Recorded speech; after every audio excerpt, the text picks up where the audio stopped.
Welcome back to the rest of the story. We're going to do a continuation of last night's video because I got a little sidetracked talking about my grandparents, and I really did set this light up and everything to talk about the 8235R. And seems how I had to set the LED shop light up because my GoPro light is kind of burned out right now. I got to charge it. So back to what I was saying. We put an extra accessory on the 8235 this year. It is a block heater, just simple plug in. The big downside to that is that we can't really use that where we need to use it, because the problem I had this fall is I had a truck coming, I had the carts fully loaded, and the thermometer got down to 8 degrees out. Well, the problem is that this 8235R is a cold-hearted tractor, and cold-hearted is the term or the words to really listen to when I say that statement. The tractor doesn't like to start on a 100-degree day. It will start, but it takes about a dozen cranks to really get it going. So what I really should have done was, the first year that we got it, was go ahead and remove the plug, because that's all that it was a, so I can't move this light a little bit. Ta-da! Now, all it is to take this out was this plug back here was just a standard plug. We had to remove this, and then all this was well, this piece comes off, and it's just these two bolts that screw in here, and then this piece back here is the heating unit that you put up in, and it sits in between these two cast pieces, or sits in right through here. Helps warm the engine up. Saw a huge difference the first morning that we used it. Took right off, and it was like in the teens, like close to low 20s, somewhere in there. Something else that was an issue that I really didn't take into consideration was the globe. Really don't need a globe when you're using the tractor just for pulling grain cart. It is nice for doing anhydrous and sometimes doing vertical tilling, pulling the disc. Ryan uses that more than I do, but when it's dark out, it is kind of nice to kind of use the simple mapping feature that this tractor has with that globe, and at least lets you paint a picture to make sure that you're covering everything, especially when you get into some of these larger 40, 50, 60 acre fields. Okay, now that is part one of what we need to do to this tractor. Part two is over on the bench. It is, I guess we can go to the bench real quick. Is a battery disconnect switch that I am planning on doing a video on. I bought this stuff like the last, it was 5 days before the end of harvest. And the thing is, where we were at, that I had the issues that forced me to make a very, I'm not about to get grumpy with my friend, no, the parts guy, but because I wasn't mad at him or nothing, or, you know, but I was very much ready to do something to help with the starting of the tractor early in the morning. I mean, for how cold it was that morning, you guys need to understand, the 4640 is a champ. It starts pretty much at all times. That morning, I dropped Ryan off to start the 46 up so I could go start the 82. I thought Ryan had the 46 running, and it turns out the 82 actually attempted to start better than the 46. The 46 didn't even try. It did 2 cranks and went completely silent. So going through, and we cleaned out the negative battery terminals on the 4640, and I did the terminals on the 8235. They weren't dirty on the 82. The 46, they had a little bit of corrosion on them, but even on the 82, it doesn't hurt. That was one of the first things my instructors up at college told us to check when you have a machine that is hard to start, doesn't want to start, or if you're having much of any electrical issues, is to check your ground. And even though they don't look that bad or look bad at all, or look like, it's fresh off the factory floor, take the negative cables off, clean the posts, clean the battery cables, and that can make a world of difference. and it usually does, as odd as it sounds. This is the kit for disconnecting the power on the 82. It's really straightforward. I mean, I think it goes into like Spanish or something like that, because these manuals are usually for multiple languages, not just one. But really all it is a switch that's going to go up underneath the cab, right up by the top step, and all it is this piece. I can't do it one-handed here. There we go. This piece here is supposed to disconnect the power from the batteries, so you don't get any of that slight, subtle power drain in the middle of the night. And seems how the 8235 out of all of our machines, excluding the combine, I guess, does sit the longest.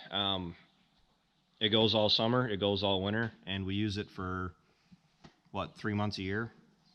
So use it for 4 or 5 weeks in the spring, and then for about 8 to 10 weeks in the winter. I mean, granted, if we could do any tillage right now, the 8235R would be turning and burning.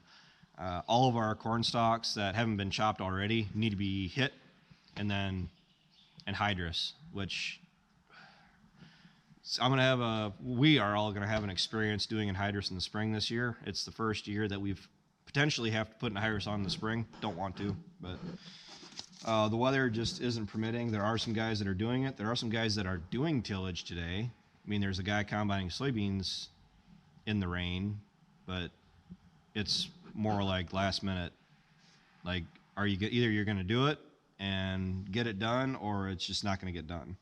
And I can't bring myself to want to go out and chisel plow or VT and potentially create compaction issues. So don't get me wrong, if I thought we could go, we'd probably try to do something. So, because the 4640, it needs to get on that chisel plow. So there will be chiseling videos next spring, almost certainly, unless the weather really cooperates. So I'll probably try to do a video on this, guys. Anybody that wants to see how you do it, how it's done, it's really not that bad. I was actually informed I could have done this right out in the field, as opposed to the engine heater, the block heater. So my problem is with this engine heater is that the problems I'm having are when it's out in the field and I can't get it started. And we all are pretty well aware of the fact, except some of my town viewers. Out in the middle of the field, there is no power readily available. So this is step 1 of 2, 3, 4, I don't know how many steps it will take, to get these tractors started in the middle of the winter, or on the middle of a cold fall, or even potentially a cold spring if it came down to that. Now that I can plug the engine in, I do not have a portable generator. That is on my short list of things to potentially start keeping an eye out for. I did talk to the local parts store, dealership, Sloan's, and just getting an idea about what I'm going to need, because I would like to be able to plug in the 82, the 46, and potentially the combine. The combine started on every single day that we tried to start it. I mean, on that 8-degree day, it choked and coughed maybe about 4 times, and then the engine was firing on all cylinders. Really impressed, by the way. That's without using ether. On the 82, I ended up using about a half a can of ether that morning to get the tractor to start, and yeah, it was about enough to get the space shuttle off the launch pad. I really don't like doing that at all, but when it's all you really have to try to get to go, I mean, what else are you going to do? But ideally, what I kind of got in my mind, now that we have the option of plugging these machines in, is getting a portable generator, putting it in the back of my truck, and making long days even longer, getting up at like even 4 o'clock in the morning and going out and firing that generator up, plugging these tractors in and letting them sit for an hour, hour and a half, 2 hours, whatever it takes, to get them warmed up, get them warming up, and potentially get them started. If it really came down to it where I wasn't getting them started quick enough, either I can plug all the block heaters, the engine heaters in, and one option is taking one of those portable heaters, those kerosene diesel heaters, and then putting that up in through here, and then kind of getting more radiant heat on the engine to help get it warmed up, because these do have the heavy engine in them yet, or engine. They have the heavy oil in them yet, and that is a big reason, contributing factor as to why it doesn't want to start. It takes quite a bit of power to get them to turn over with that heavy oil in them. And I tell you what, I had a truck sitting and waiting for me to get them loaded when I was struggling to get these tractors started. I don't ever want to do that again. That is aggravating to no end, especially when you're waiting for the truck to get there. So, yeah, I really made me rethink our strategy as far as what we're going to do to get these tractors started in the middle of a cold harvest. So, I don't know. I really should have done this sooner, but it always was one of those things where it would always start. It was the first time in the 3 or 4 or 5 years we've had this tractor that I could not, no matter what I did, get this tractor to start. The truck ended up leaving, and it took us another 2 hours after the truck left to get them started. And then it was after you got them started, then we had to wait for a truck to come back. And that pretty much flushed that whole day down the toilet as far as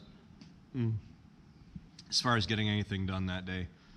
In the end, I think we only got maybe 10, 15 acres out, and that is unacceptable. So we should have been closer to 40 or 50 on a good running day. 40 or 50 acres is not out of the question. So that is to be expected, especially when you're running a 9510 and a 6-row corn planter. Corn planter, God.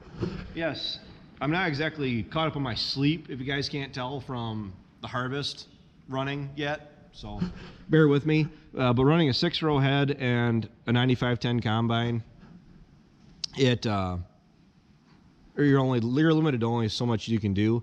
Plus, another thing that was a bit of a unique to this year. I mean, it happens on many other years, and it can happen on every year. But something that was a much bigger issue this year was the fact that we had a lot more ditches through our fields. And before you start telling me that we need to go to no-till, problem is we have no-till ground, and our no-till ground, I am not exaggerating, was washed as bad, if not worse, than our conventional till ground. We had ditches where we've never had washing issues before. It's just when you have, my neighbor said it best, what do you do to prevent washing and flooding and whatever like that when you have 4 20-year floods in a span of a week? You don't. That's why I currently have an acre of corn standing that I will not be harvesting, because it is literally standing in water, and it has never, in my lifetime, it has never been that bad. I mean, I've had to leave like 4 or 5, 6 rows of beans before, but not, I got like 24, maybe 16 rows down there that I simply can't get to. I mean, the combine, it's sunk down to the rims, and you can see there is still some mud on the back tires yet from cutting in, and that is waiting until the ground was froze. For how soft it is out there yet, there is no waiting for that to freeze when it's sitting in 6 inches of water. I'll leave an acre worth of corn out there to not bury that. We already had to pull it out once. We slid down into the woods. We broke traction because the ground started to thaw out 2 weeks ago, a week and a half ago, whatever it is now. And that was enough of a heart stopper, just hearing that. So I really don't want to see this thing damaged. It needs a bunch of work, not from driving it into ditches and stuff like that, but it just needs wear and tear work. The combine needs augers, chains, basically every belt on the far side of the combine. I can say it now, but we did have one belt that was missing like a 3-inch piece out of the belting that I was just holding my breath on, because to change the belt, it was the most inside belt on the combine, and it would have been easily a day job just to change it. And we were heading out to harvest, so took a risk, calculated risk, you know, didn't have to do that, but I would much rather have done that to be where we are right now and not have any more harvesting to do and just have to clean that thing up tomorrow or the next day because the weather's starting to get kind of crummy. And I'll just hit it with the air hose and pull the battery cables, re-grease it, just to keep everything kind of clean in it over the winter. And it'll get pulled out probably June, July next year, and we'll probably be working on it for a couple weeks just to get everything ready to roll again. So, all right, I guess you guys can look forward to a working on 82 video, because I do want to get it done before we park this for the winter, because I want to be able to disconnect those batteries. So you guys are watching the rest of the story. Take care, take it easy, keep in touch. Thanks for watching. I will talk to you guys, I'll just say I'll talk to you guys later.